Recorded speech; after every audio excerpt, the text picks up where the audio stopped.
भागवत महापुराण की जय। कृष्ण कन्हैया लाल की जय। राधा रानी की जय। भगवान श्री कृष्ण के सभी भक्तों को राधे राधे, जय Shri Krishna. Happy Diwali to all of you. आज मैं आपको सुनाऊंगी भागवत महापुराण में दशम स्कंद में 16वां अध्याय कालिया नाग का उद्धार। श्री सुखदेव जी ने कहा, परीक्षित, भगवान श्री कृष्ण ने तत्काल जान लिया कि महाविषधर कालिया नाग ने यमुना के जल को दूषित कर दिया है। यमुना के जल को दूषित होने से बचाने और उसे शुद्ध करने के लिए इस विषधर को यहाँ से निकालना होगा। उस स्थान पर कालिया नाग का एक कुंड था। उसका जल विष की गर्मी से खोलता रहता था। उस जल को पीते ही पशु पक्षी मर जाते थे, घास सूख जाती थी। ऐसा सोचकर श्री कृष्ण ने ग्वाल बालों के साथ वहां गेंद का खेल खेलना प्रारंभ कर दिया। खेलते खेलते उन्होंने गेंद को यमुना के जल में फेंक दिया।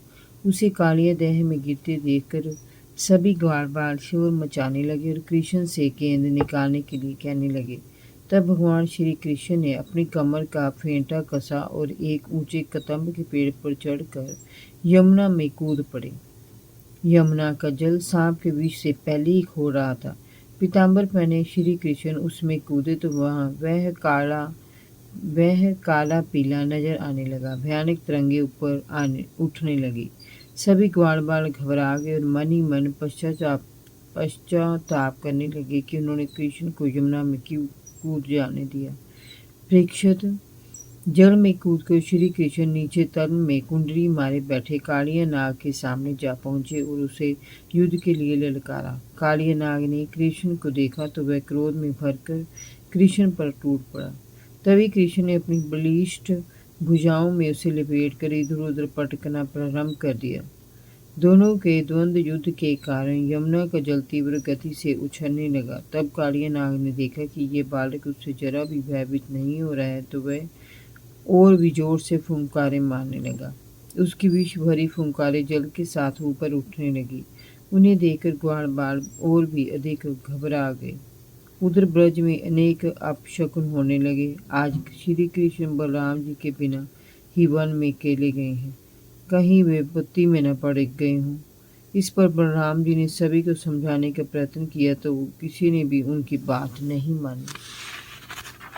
श्री कृष्ण के बिना वे ब्रज की कल्पना भी नहीं कर सकते थे। वे सभी अपनी अपनी लाठियां लेकर वन की ओर चल दिए। बलराम भी उनके पीछे चल पड़े। वे सभी कालिया दह के तट पर पहुंचे तो वहां का दृश्य देखकर सभी भयभीत हो गए। उन्हें ग्वाल बालों से वास्तविकता का पता चला तो वे और भी अधिक घबरा गए। बलराम जी ने उन्हें समझाया कि कृष्ण को कुछ नहीं होगा, वे उतावली ना दिखाएं। परंतु कुछ लोग तो भय के कारण वहीं मूर्छित होकर गिर पड़े। कुछ व्याकुल होकर रोने लगे और हाय तौबा मचाने लगे। गोपियों का तो और भी बुरा हाल था। वे सभी श्री कृष्ण के प्रेम में पागल हो चुकी थी। श्री कृष्ण का वियोग उनसे सहन नहीं हो पाएगा, यही सोच सोचकर वे पगलाई जा रही थी और रोती रोती यमुना की ओर दौड़ रही थी।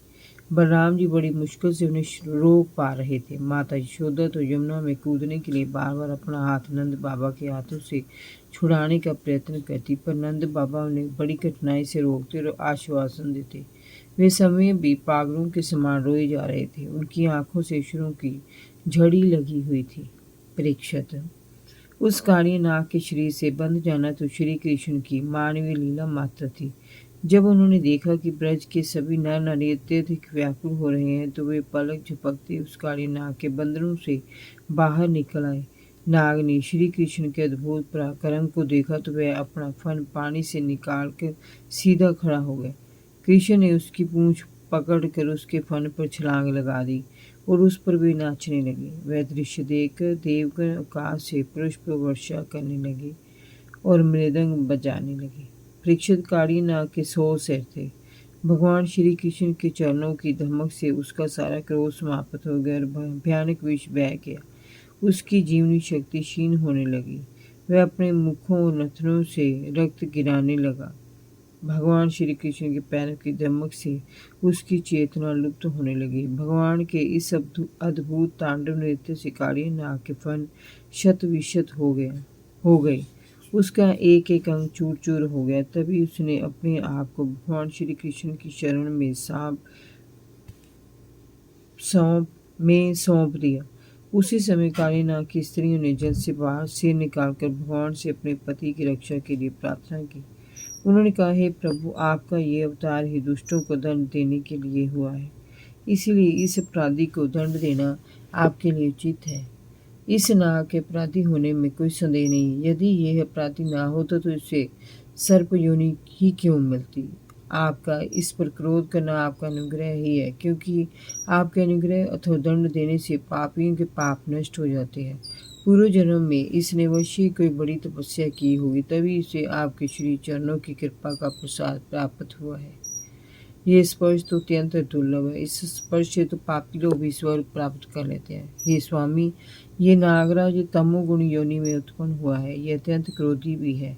इसे मोक्ष की कामना नहीं है, क्योंकि जिसे आपके चरणों की रज प्राप्त हो जाती है वह तो सहज ही मोक्ष प्राप्त कर लेता है। हे प्रभु, हम आपको नमन करती हैं।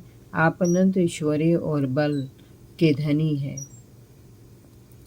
आप सभी प्राणियों के अंतःकरण में निवास करते हैं। आप प्रकृति से परे परमात्मा हैं। आपकी महिमा अनंत है। प्रकृति गुणों और विकारों से आप अलग हैं। आप ही ब्रह्म हैं। हम आपको नमन करती हैं। समस्त स्थूल और सूक्ष्म जगत की सिद्धि आपसे ही होती है। आप सभी जगत के साक्षी हैं। आप ही समस्त जीवों के काल हैं। विश्व की उत्पत्ति, स्थिति और प्रलय की लीला करने वाले सर्वव्यापक और अनंत आप ही हैं। आप सत्य संकल्प हैं। हम आपसे प्रार्थना करते हैं, इस मूड को आप क्षमा कर दें। साधु पुरुष सदा से ही अबलाओं पर दया करते हैं। अंत आप हमारे प्राण प्यारे पतिदेव को जीवन दान दीजिए। हम आपकी दासियां हैं। प्रभु, हम पर कृपा कीजिए। परीक्षित, कालिया नाग की पत्नियों की प्रार्थना पर भगवान श्री कृष्ण ने दया करके कालिया नाग को छोड़ दिया।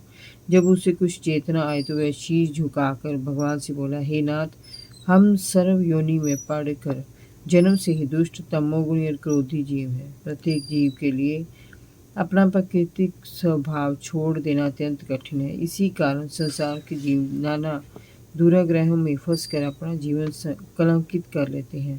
हे प्रभु, आपके गुणों के भेद से इस जगत में नाना प्रकार के स्वाभाविक वीर्य, बल, योनि, बीज, चित्त और आकृतियों का निर्माण किया है। हम सर्प भी आपकी सृष्टि के एक क्षुद्र अंश हैं। हम जन्म से ही क्रोधी स्वभाव के होते हैं। माया के चक्कर में पड़कर हम मोहित हो जाते हैं और अच्छे बुरे का भेद नहीं कर पाते। हे दीनानाथ, आप सर्वज्ञ हैं और संपूर्ण जगत के स्वामी हैं। हमारा स्वभाव भी आपके द्वारा ही निर्मित हुआ है। आप अपनी इच्छा से जैसा ही उचित समझे करें। हमें दंड दें अथवा कृपा करके छोड़ दें। परीक्षित, कालिया नाग द्वारा ऐसा कहने पर लीला पुरुषोत्तम भगवान श्री कृष्ण ने कहा, नागराज, मैं तुझे इसी शर्त पर छोड़ता हूँ कि तू अब यहाँ नहीं रहेगा। तू अपनी स्त्री और बंधु बांधवों के साथ यथाशीघ्र समुद्र में चला जा, ताकि ब्रज की गायें और ग्वाल यमुना के जल का ठीक प्रकार से सदुपयोग कर सकें।